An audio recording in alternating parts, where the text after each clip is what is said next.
پھر کہا نعوذ باللہ من عذاب القبر، ہم اللہ رب العالمین کی پناہ چاہتے ہیں عذاب قبر سے۔ تمام صحابہ کرام نے کہا کہ نعوذ باللہ من عذاب القبر۔ پھر آپ نے کہا نعوذ باللہ من الفتن، ہم اللہ رب العالمین سے فتنوں سے پناہ چاہتے ہیں، ما ظہر منہا وما بطن، جو فتنے ظاہر ہیں اور جو فتنے پوشیدہ ہیں، ان تمام فتنوں سے پناہ چاہتے ہیں۔ سارے کے سارے صحابہ نے کہا نعوذ باللہ من الفتن ما ظہر منہا وما بطن۔ پھر اس کے بعد اللہ کے نبی صلی اللہ علیہ وسلم نے فرمایا نعوذ باللہ من فتنۃ المسیح الدجال، ہم دجال کے فتنے سے پناہ چاہتے ہیں۔ سارے کے سارے صحابہ نے کہا کہ ہم بھی دجال کے فتنے سے پناہ چاہتے ہیں۔ اس کے بعد یہ حدیث امام مسلم نے اور امام بخاری رحمۃ اللہ علیہ نے اس حدیث کو روایت کیا ہے۔ یہ اس بات کے اوپر دلالت کرتی ہے کہ میت کو دفن کرنے کے بعد اگر وہ برا ہوتا ہے تو اس کو عذاب دیا جاتا ہے قبر کے اندر، اور اگر وہ نیک ہوتا ہے تو اس کے نعمتوں سے اللہ رب العالمین نوازتا ہے۔ ورنہ اللہ کے نبی صلی اللہ علیہ وسلم کے کہنے کا یہ کیا مطلب ہوتا کہ اگر تم لوگ اپنے مردوں کو دفنانا بند کر دو گے، اگر مجھ کو اس کا ڈر نہیں ہوتا تو میں اللہ رب العالمین سے یہ دعا کرتا کہ اللہ رب العالمین تم کو قبر کے عذاب کو سنائے۔ اسی طریقے سے صحیحین کی دوسری روایت ہے، اللہ کے نبی صلی اللہ علیہ وسلم جب میدان جنگ بدر ختم ہو گیا اور میدان بدر میں مشرکین کو قتل کیا گیا تھا اور ان کو اٹھا کر کے وہاں بدر میں ایک کنواں ہے اس کنویں میں ڈال دیا گیا تھا، تو اللہ کے نبی صلی اللہ علیہ وسلم اس کنویں کے منڈیر پر آئے، کنویں کے پاس پہنچے، اور اس کے بعد آپ نے ان کو آواز لگائی، جو لوگ بدر میں مارے گئے تھے مشرکین کی جانب سے، ان کو آپ نے آواز لگایا، کہا یا فلان ابن فلاں، اے فلانے کے بیٹے فلاں، اے فلانے کے بیٹے فلاں، اور کیا کہا هل وجدتم ما وعد ربکم حقا، تمہارے رب نے تم سے جو وعدہ کیا تھا کیا تم نے اس کو سچ پایا؟ جو وعدہ تم سے کیا گیا تھا تم پا گئے اس چیز کو؟ فإنی وجدت ما وعدنی ربی حقا، کیونکہ میں اللہ کے نبی صلی اللہ علیہ وسلم نے مشرکین کے ان مردہ لوگوں سے جو کنویں میں ڈالے گئے تھے ان سے خطاب کیا اس حال میں کہ وہ اپنے قبر میں تھے، وہ کنواں ان کے لیے قبر تھا۔ یہ دلالت کرتا ہے اس بات کے اوپر کہ قبر کے اندر مردوں کو ان کے اعمال کے حساب سے بدلہ دیا جاتا ہے، اگر نیک ہے تو نیک اور اگر برا ہے تو برا، یہ بدلہ دیا جاتا ہے۔ یہ اس بات کا ثبوت ہے۔ یہ بات سمجھ میں آ رہی ہے لوگوں کو؟ سارے کو سمجھ میں آ رہی ہے بات؟ ہاں، اسی طریقے سے ہم لوگ یہ کوشش کریں کہ تمام دلائل جو ہیں وہ ایک مرتبہ ہم لوگوں کی نگاہ سے گزر جائیں۔ اسی طریقے سے اللہ کے نبی صلی اللہ علیہ وسلم کی روایت ہے، اللہ کے نبی صلی اللہ علیہ وسلم سے روایت ہے، حدیث ہے، آپ صلی اللہ علیہ وسلم نے فرمایا، مسلم کی روایت ہے کہ تم لوگ جب اپنے میت کو دفن کر کے قبر میں واپس لوٹتے ہو تو میت تمہارے پاؤں کے چلنے کی آہٹ کو سنتا ہے، چلنے کی آہٹ کو سنتا ہے، اور اس کے بعد دو فرشتے آتے ہیں، اس سے سوال و جواب کرتے ہیں۔ اگر سوال و جواب میں وہ ٹھیک نکل گیا تو ٹھیک ہے، معاملہ اس کے لیے جنت کے دروازے کھول دیے جاتے ہیں، اس کے قبر کو کشادہ کر دیا جاتا ہے، اور اگر نہیں تو پھر اس کے لیے جہنم کے دروازے کھول دیے جاتے ہیں اور فرشتے اس کے اوپر مسلط کر دیے جاتے ہیں۔ یہ حدیث دلالت کرتی ہے کہ آدمی کو قبر میں عذاب دیا جاتا ہے یا قبر میں اللہ رب العالمین اس کو نعمتوں سے نوازتا ہے۔ اسی طریقے سے اللہ کے نبی جناب محمد رسول اللہ صلی اللہ علیہ وسلم کی حدیث ہے، آپ صلی اللہ علیہ وسلم، یہ ساری حدیثیں دلائل آپ کے سامنے اس لیے پڑھی جا رہی ہیں کہ آپ جان لیجئے کہ یہ چیز ثابت ہے، برحق ہے، اور بہت ساری احادیث اس بات کے اوپر دلالت کرتی ہے کہ قبر میں عذاب دیا جائے گا، قبر میں عذاب دیا جائے گا۔ اللہ کے نبی صلی اللہ علیہ وسلم نے فرمایا، اذا فرغ احدکم من التشہد، تم میں کا کوئی آدمی جب تشہد سے فارغ ہو جائے، یعنی التحیات للہ والصلوات والطیبات نماز میں پڑھ لے، تو فلیستعذ باللہ من اربع، 4 چیزوں سے اللہ رب العالمین سے پناہ چاہے، 4 چیزوں سے۔ کس کس چیز سے؟ کہا اعوذ باللہ من عذاب جہنم، اے اللہم انی اعوذ بک من عذاب جہنم، اے اللہ رب العالمین میں جہنم کے عذاب سے تجھ سے پناہ چاہتا ہوں. ایک. دوسرے نمبر پہ کہے ومن عذاب القبر، قبر کے عذاب سے پناہ چاہتا ہوں. کہے ومن فتنۃ المحیا وفتنۃ الممات، زندگی کے فتنے سے، موت کے فتنے سے پناہ چاہتا ہوں. ومن فتنۃ المسیح الدجال، اور دجال کے فتنے سے پناہ چاہتا ہوں. حدیث صحیح مسلم کی ہے. صحیح مسلم میں اللہ کے نبی صلی اللہ علیہ وسلم نے ہم کو اور آپ کو یہ سکھایا کہ تم لوگ جب تشہد میں ہو اور تحیات پڑھنے سے فارغ ہو جاؤ تو اس کے بعد کیا پڑھو؟ اللہ رب العالمین سے ان 4 چیزوں سے پناہ چاہو. اور اس میں عذاب قبر کا تذکرہ کیا. یہ اس بات کے اوپر دلالت کرتا ہے کہ بندے کو قبر میں عذاب دیا جاتا ہے. سمجھ میں آ گئی بات؟ ہاں جی جی کلیئر ہے سب کو؟ اب آگے آئیے. اسی طریقے سے عذاب قبر کے اوپر دلالت کرنے والی ایک اور چیز ہے. اللہ کے نبی صلی اللہ علیہ وسلم نے فرمایا، ان حدیثوں کو غور سے سنیے گا، ان احدکم، تم میں کا کوئی، اذا ماتا، جب مر جاتا ہے، عرض علیہ، اس کے اوپر پیش کیا جاتا ہے، مقعدہ، اس کے ٹھکانے کو، بالغداۃ والعشی، صبح کو بھی شام کو بھی. اللہ رب العالمین اس کا ٹھکانہ پیش کرتا ہے. ٹھکانہ اس کا کیا ہے؟ ان کان من اہل الجنہ، اگر مرنے والا شخص نیک ہے، توحید والا ہے، موحد ہے، اچھے اعمال کر کے دنیا سے رخصت ہوا ہے، ان کان من اہل الجنہ، اگر وہ جنتی لوگوں میں سے ہے تو جنت، ان کان من اہل النار فمن اہل النار، جنت پیش کیا جاتا ہے. اور اگر وہ جہنمی ہے اپنے عمل کی بنیاد پر، کفر و شرک کی بنیاد پر، تو اللہ رب العالمین اس کے نگاہوں کے سامنے اس کو جہنم پیش کرتا ہے صبح و شام، اور اس کو دکھاتا ہے حتی یبعثک اللہ یوم القیامہ، یہاں تک کہ قیامت کے دن اس کو اٹھا لیا جائے گا. یعنی جس دن وہ مرا ہے اس دن سے لے کر کے قیامت تک صبح و شام اس کے نگاہوں کے سامنے اس کا ٹھکانہ پیش کیا جائے. اور ظاہر سی بات ہے جس کو جنت دکھایا جائے گا وہ جنت کو دیکھ کر کے خوش ہوگا نہیں ہوگا؟ بولیے ہوگا. ہوگا. یہ نعمت ہوئی اس کی. اور جس کو جہنم دکھایا جائے گا وہ جہنم دیکھ کر کے خوف کھایا جائے، ڈرے گا کہ نہیں ڈرے گا؟ اس کو تکلیف ہوگی یا نہیں ہوگی؟ تکلیف ہوگی. تو یہ اس کے لیے عذاب ہوا. آگے آئیے، کہا کہ اسی طریقے سے ایک دوسری روایت ہے، فرمایا اللہ کے نبی صلی اللہ علیہ وسلم نے کہ کوئی بھی آدمی جس کو قبر میں دفن کیا جاتا ہے، ما من مقبور، جس کو قبر کے اندر دفن کر دیا گیا، مقبور کر دیا یعنی چھپا دیا گیا، دفن کر دیا گیا، الا عرض علیہ مقعدہ، اللہ رب العالمین اس کے اوپر اس کے ٹھکانے کو پیش کرتا ہے. ان کان من اہل النار، اگر وہ مرنے والا جہنمی ہے تو عرض علیہ مقعدہ اولا، سب سے پہلے اس کو جہنم لا کر کے دکھایا جاتا ہے، یہ تمہارا ٹھکانہ ہے نا. ان کانا نہیں، حدیث الٹی ہو گئی، کہا ان کان من اہل الجنہ، اگر وہ آدمی جنتی ہے مرنے والا. جب تم میں کا کوئی آدمی قبر میں دفن کر دیا جاتا ہے اور وہ جنتی ہے تو فرشتے سب سے پہلے جہنم لا کر کے اس کے سامنے پیش کرتے ہیں اور کہتے ہیں کہ اللہ رب العالمین نے تم کو اس جگہ سے نجات دے دی، چھٹکارا دے دی، تاکہ اس کو اندازہ ہو کہ وہ کتنی بڑی کامیابی حاصل کر لیا ہے جہنم سے بچ کر کے.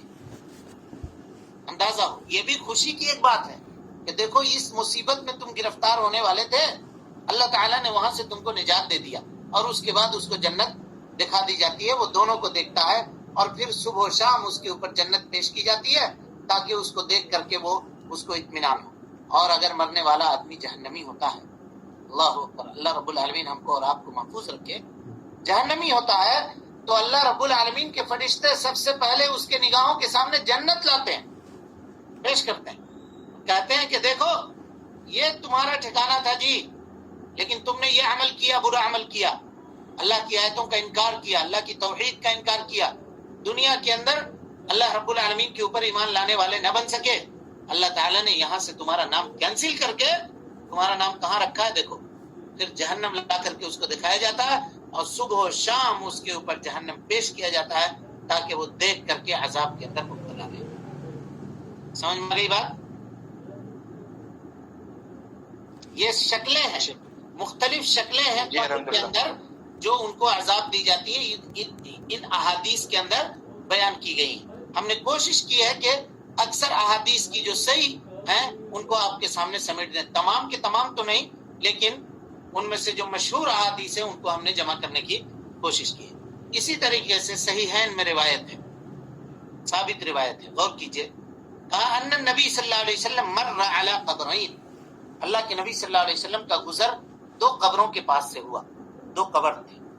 آپ صلی اللہ علیہ وسلم نے فرمایا انہما لیعذبان، ان دو قبر والے مردوں کو اللہ رب العالمین عذاب دے رہا ہے۔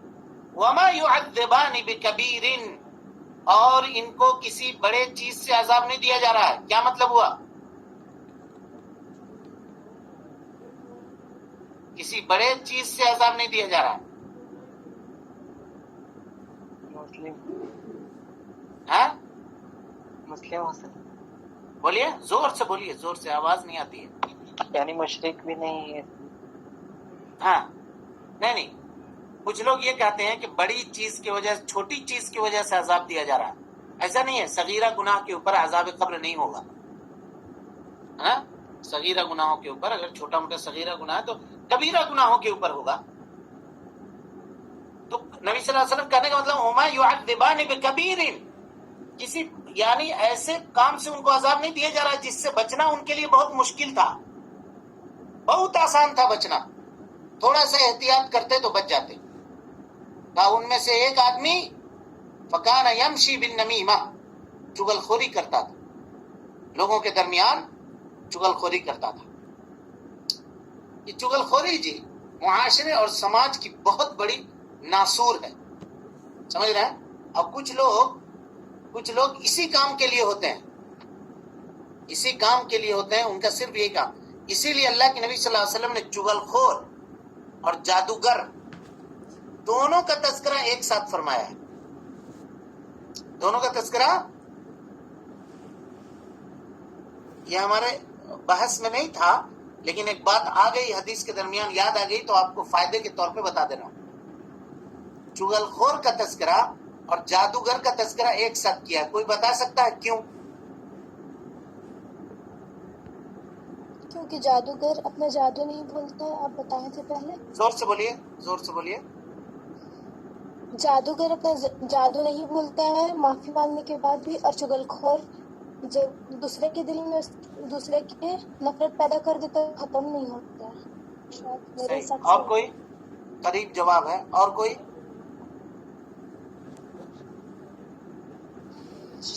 کیونکہ دونوں فساد پھیلاتے ہیں۔ دونوں کے ساتھ پھیلا۔ صحیح۔ اور کوئی؟ اس کے دل پر اثر ہوتا ہے۔ دیکھیے، بلکہ علامہ ابن قیم رحمۃ اللہ علیہ کہتے ہیں کہ یہ دونوں کو ایک ساتھ ذکر کرنے کی وجہ کیا ہے؟ کہتے ہیں کہ چغل خور ایک سیکنڈ میں وہ کام کر دیتا ہے، ایک سیکنڈ میں، جس کو کرنے کے لیے جادوگر کو سال بھر کا بھی وقت لگ سکتا ہے۔ جس کو کرنے کے لیے جادوگر کو سال بھر کا وقت لگتا ہے۔ جادو آدمی کیوں سیکھتا ہے؟ وَيَتَعَلَّمُونَ، اللہ رب العالمین نے قرآن میں فرمایا سورہ بقرہ کے اندر، وَيَتَعَلَّمُونَ مَا يُفَرِّقُونَ بِهِ بَيْنَ الْمَرْءِ وَزَوْجِهِ، جادو سیکھتا تھا تاکہ وہ میاں بیوی کے درمیان تفریق کر دے، یعنی دو محبت کرنے والے لوگوں کے درمیان میاں بیوی کا اغلبیت کی وجہ سے نام لیا گیا، لیکن دو دوستوں میں جدائی کر دے، رشتہ دار کو رشتہ دار سے لڑا دے، بھائی کو بھائی سے الگ کر دے، باپ کو بیٹے سے بدزن کر دے، یہ ساری چیزیں اس کے اندر داخل ہیں۔ وَيَتَعَلَّمُونَ مَا يُفَرِّقُونَ بِهِ بَيْنَ الْمَرْءِ وَزَوْجِهِ، یعنی تفرقہ مقصد ہوتا ہے، لوگوں کے دلوں کو جدا کرنا مقصد ہوتا ہے، لیکن جادوگر کو یہ کام کرنے میں محنت لگتی ہے، ٹوٹکا کرے گا، کہاں سے کیا جمع کرے گا، اس کا یہ کرے گا، پھر اس کے اوپر جادو کرے گا، منتر پڑھے گا، پھونکے گا، تب وہ جادو اثر کرے گا، نہیں کرے گا، نہیں کرے گا۔ سمجھ میں آ رہی بات؟ یہ جادوگر کا معاملہ ہے، لیکن چغل خور آپ سے بات سن کر کے جائے گا، ایک منٹ میں اس کے کان میں جا کر کے بول دے گا کام ختم، اثر کر گیا، دوسرے دن سے وہ آدمی آپ سے بدزن ہو جائے گا۔